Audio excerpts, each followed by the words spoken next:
നാട്ടിൽ നമ്മുടെ സഹോദര സമുദായാംഗങ്ങളായിട്ട് ജീവിച്ചിരിപ്പുണ്ട്, നമ്മുടെ കൂടെ ജീവിക്കുന്നുണ്ട് എന്ന ബോധത്തോടു കൂടി നമ്മൾ മുന്നോട്ട് പോകണം. അത്തരം സുമനസ്സുകളിലാണ് അല്ലാഹുവിലുള്ള പ്രതീക്ഷയോടൊപ്പം തന്നെ നമ്മുടെ പ്രതീക്ഷയുണ്ടാവേണ്ടത്. അവരാണ് രാജ്യത്തിന്റെ ശക്തിയും മതനിരപേക്ഷതയുടെ പ്രതീക്ഷയും എന്ന് പറയുന്നത്.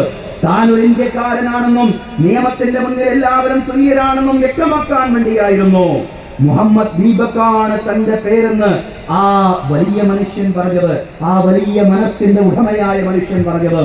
ഇത്തരം സുമനസ്സുകൾ ഉള്ളിടത്തോളം കാലം ഒരു തരത്തിലുള്ള വർഗീയതയ്ക്കും നമ്മുടെ നാടിന്റെ സൗഹൃദത്തെ നശിപ്പിക്കാൻ കഴിയില്ല എന്ന് കൃത്യമായും വ്യക്തമായും മനസ്സിലാക്കാൻ നമുക്ക് സാധിക്കണം. അല്ലാഹു അക്ബർ, അല്ലാഹു അക്ബർ, ലാ ഇലാഹ ഇല്ലല്ലാഹു, അല്ലാഹു അക്ബർ, അല്ലാഹു അക്ബർ, വലില്ലാഹിൽ ഹംദ്. ബഹുമാന്യരായ സഹോദരങ്ങളെ, സഹോദരിമാരെ, പരസ്പരം സ്നേഹിച്ചുകൊണ്ട് മുന്നോട്ട് പോവാൻ കുടുംബങ്ങൾക്കിടയിൽ, രക്തബന്ധുക്കൾക്കിടയിൽ, അയൽക്കാർക്കിടയിൽ ജാതി മത കക്ഷി രാഷ്ട്രീയ വ്യത്യാസങ്ങളില്ലാതെ ആളുകൾക്കിടയിൽ പരസ്പരം സ്നേഹിച്ചുകൊണ്ട് മുന്നോട്ട് പോവാൻ നമുക്ക് സാധിക്കണം.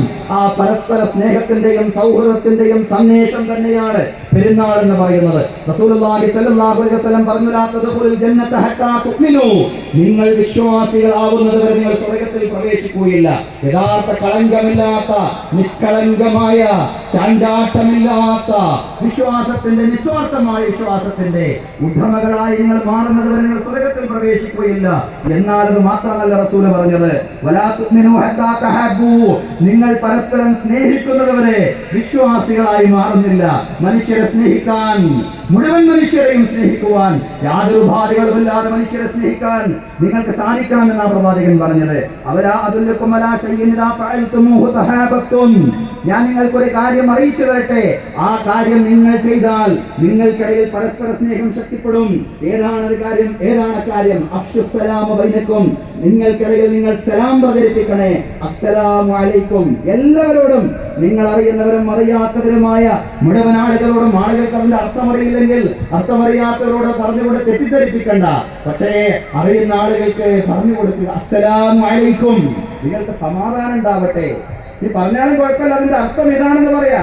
അസ്സലാമു അലൈക്കും, നിങ്ങൾക്ക് സമാധാനം ഉണ്ടാവട്ടെ, ലോകത്തിന് സമാധാനം ഉണ്ടാവട്ടെ, മനസ്സിന് സമാധാനം, കുടുംബത്തിന് സമാധാനം, ലോകത്തിന് സമാധാനം. ഇതാണ് സഹോദരങ്ങളെ അസ്സലാമു അലൈക്കും, നിങ്ങൾക്ക് സമാധാനം ഉണ്ടാവട്ടെ.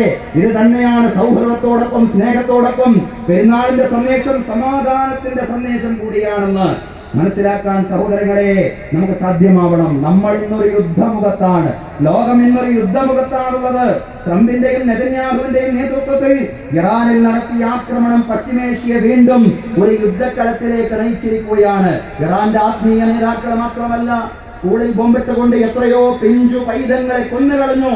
മറ്റു രാജ്യങ്ങളുടെ പരമാധികാരത്തിലേക്ക് കടന്നു കയറി നിരപരാധികളെ കടന്നാക്രമിക്കുന്ന സാമ്രാജ്യത്വ സൈനിക നിലപാടുകൾ നിലക്കാത്ത വെടിയൊച്ചകളിലേക്കാണ് ലോകത്തെ നയിച്ചുകൊണ്ടിരിക്കുന്നത്. മറ്റു രാജ്യങ്ങളുടെ പരമാധികാരത്തിലേക്ക് കടന്നു കയറിക്കൊണ്ട് നിരപരാധികളായ കുഞ്ഞുങ്ങളെ അടക്കം ആക്രമിച്ചില്ലാതെയാക്കുന്ന സാമ്രാജ്യത്വ സൈനിക നിലപാടുകൾ ലോകത്ത് നിലക്കാത്ത വെടിയൊച്ചകൾ നിരന്തരമായി സൃഷ്ടിച്ചുകൊണ്ടിരിക്കുന്നു എന്നുള്ളതാണ്.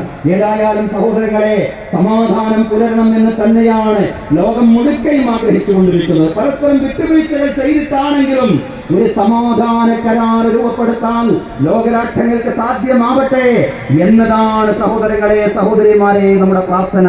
ഇറാൻ അങ്ങോട്ട് പോയി ആക്രമിച്ചതാണ്. ഇറാൻ അങ്ങോട്ട് പോയി ആക്രമിച്ചതിനാൽ സാധ്യമാവുന്ന രീതിയിൽ ഇറാന്റെ ഉപാധികൾ അംഗീകരിച്ചുകൊണ്ട് തന്നെ ഒരു സമാധാന കരാറിലേക്ക് എത്തുക എന്നതല്ലാതെ എന്ത് പരിഹാരമാണ് സമാധാനം ആഗ്രഹിക്കുന്ന ലോകത്തിന്റെ മുമ്പിലുള്ളത്? സഹോദരങ്ങളെ, മുഴു ലോകത്തിനും എതിരുള്ള ഒരു യുദ്ധമാണ് യഥാർത്ഥത്തിൽ ഇസ്രയേലും അമേരിക്കയും തുടങ്ങി വെച്ചിട്ടുള്ളത്. നമ്മൾ അറിയുന്നത് പോലെ അന്താരാഷ്ട്ര സഞ്ചാരത്തെയും ചരക്ക് നീക്കത്തെയുമെല്ലാം ഈ യുദ്ധം ബാധിച്ചിട്ടുണ്ട് എന്നുള്ളതാണ്. യുദ്ധം സാമ്പത്തിക ഊർജ മേഖലകളിലെല്ലാം തന്നെ വൻ ആഘാതങ്ങളാണ് സൃഷ്ടിച്ചിട്ടുള്ളത്. പാചകവാതകത്തിന്റെ ലഭ്യതക്കുറവ് നമ്മുടെ നാട്ടിലടക്കം രൂക്ഷമായി കൊണ്ടിരിക്കുകയാണ്. ഇനി വിലക്കയറ്റം സംഭവിക്കാൻ പോകുന്ന മറ്റൊരു പ്രതിസന്ധിയാണ് സഹോദരങ്ങളെ. അതിനെല്ലാം പുറമെയാണ് ഗൾഫ് രാജ്യങ്ങളിൽ കഴിഞ്ഞുകൂടുന്ന ബന്ധുക്കളെ ഓർത്തുകൊണ്ട് കുടുംബങ്ങളുടെ, നമ്മുടെ നാട്ടിലടക്കമുള്ള കുടുംബങ്ങളുടെ മനോവേദനകൾ എന്ന് പറയുന്നത്. ഈ അവസരത്തിൽ ലോക സമാധാനത്തിന് വേണ്ടി പ്രാർത്ഥിക്കുവാൻ വിശ്വാസികളോട് ഈ ഈദ്ഗാഹ് വിനയപൂർവ്വം ആവശ്യപ്പെടുകയാണ്.